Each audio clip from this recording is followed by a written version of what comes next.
Good morning, everyone. This is Srikanth Rajan, and welcome back to the Stock Market Podcast from MPIinvest.com. Sorry. So, coming to the market yesterday, the market, of course, as expected, was completely volatile. In fact, you should actually open the charts and see the way the market has behaved yesterday. At one point in time, it just continues to fall, and from there, a big rise, and again a big fall, and again a big rise, and finally again falls at the end of the day to close still in positive 40 points up from the Friday's close. But then volatility was really huge. And unfortunately, 17,000 still was not breached. Of course, in intraday it did breach, but then at the closing, it closed at 16,985, which was very close to 17,000. However, if you look at other markets other than Indian market, every other market is doing good. Yesterday, the German market and European markets have done good. US markets have done good. Of course, yesterday Nasdaq did fall by over 0.5%, but that is okay because if you see the last few weeks, as the banking sector in US was getting beaten up, it was in Nasdaq which was strongly closing up by 1.5 and 2% every day. So it was probably a natural correction as people would be moving some funds to the banks because banking sector had a good news in the US yesterday. Yes, the SVB, the Silicon Valley Bank, is being purchased. Yes, so that is happening. The Citizens Bank, the First Citizens Bank is purchasing SVB. That's confirmed, and with that, we could see some. Okay, some issue was a video. I think now it's sorted. Okay, so we could see the power coming back to the banks in the US, and we could. The best part was you should have actually seen the stock price of the First Citizens Bank. Once the news was out, the stock went up by almost 40% plus. Sorry, not almost 40, almost 50% plus. So that was the kind of possibility seen in the global banking stocks. And everything was good in the global markets, but really Indian markets are still underperforming, I would say, because of major reason being the FIA selling. Yesterday also they have sold for almost 800 crores, whereas the DIAs have bought for almost 1,800 crores. So in spite of such huge buying by DIAs, the market was so volatile, and maybe this every rise was used as an opportunity to sell by the FIAs yesterday also. So that's why we could see that huge volatility in the market. Now coming to the day today and tomorrow. Remember, tomorrow is the last expiry of this financial year and last expiry of this month, expiry of this week. So with all that, the markets are definitely going to be volatile. And today being Fin Nifty expiry, the volatility is going to be on the peak for sure.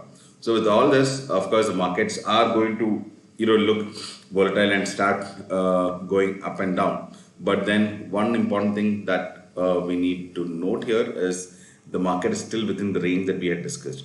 So I had discussed a range of 16,700 to 17,300.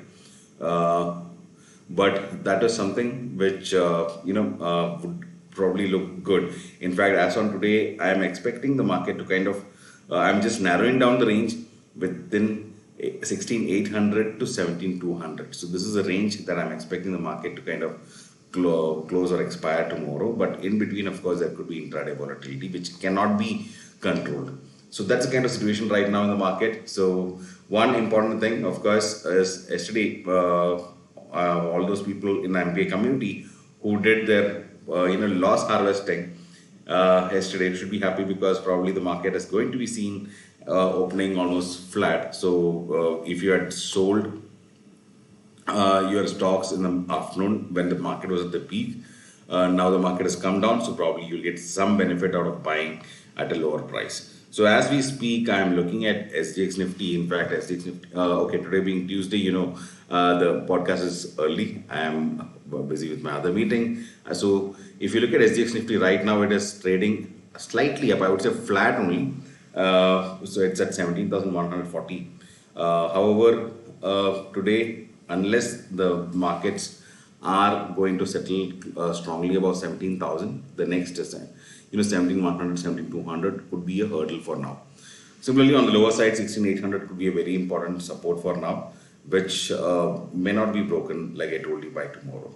So that is the expectation right now. But like I always say, we cannot predict the market but only anticipate. So I anticipate the market to expire between 16,800 and 17,200 for this week. So that's it for now. As I look at the Asian markets, also if you see, Japan is trading flat. It's up by just about 30 points. Australia is up by about 74 points. And if you look at Taiwan, up again it's flat. And if you look at Korea, that's also flat. So most of the Asian markets are trading in flat. Australia is slightly positive, but not. We will see what happens by 9 o'clock, because see, I'm doing this podcast at around 6:50. So what happens in the meanwhile could also change the way the market opens. However, I'm expecting a flat to slightly positive opening in the Indian market. So let's see how that does. However, one thing that we should look at is IT stocks, because Nasdaq has fallen yesterday. Already IT stocks was trying to come back yesterday. So with Nasdaq falling yesterday, will the IT stocks continue to fall, or will they actually, since they are in oversold zone, will they actually try to raise up from here? That's the question. Looks like there is some issue with my video today, of course, but the message is clear. So I hope we'll just leave it at that. So that's it for now. This is Srikant signing off. But before we leave, do remember to press the like button if you love the content that we share, and do share the podcast with your friends and relatives to help them learn and invest together with us. Goodbye. Have a great day.